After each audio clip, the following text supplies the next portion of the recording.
Så kan vi vända efter halva vändan och bli.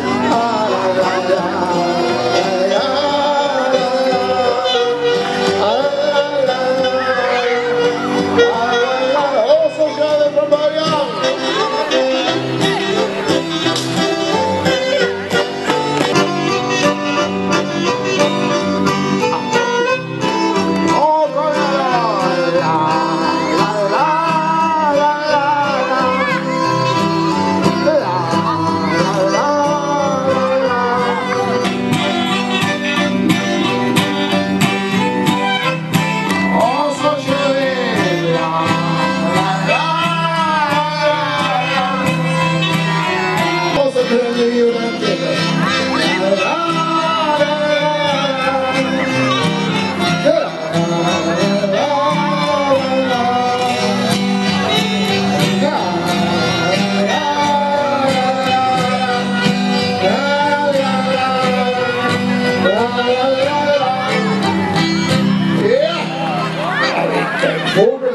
För de stora och 5 för de små.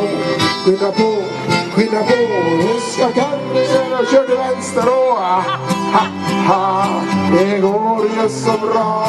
Fortsätt åt samma håll sen, fortsätt åt samma håll.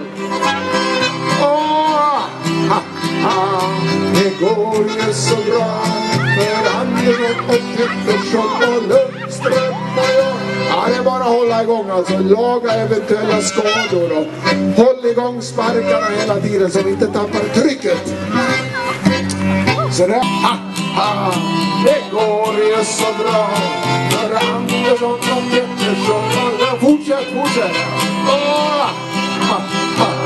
Det går ju så bra för Andersson och Pettersson och Lundström och jag. Ja, det blir en gratis vända här också eftersom alla har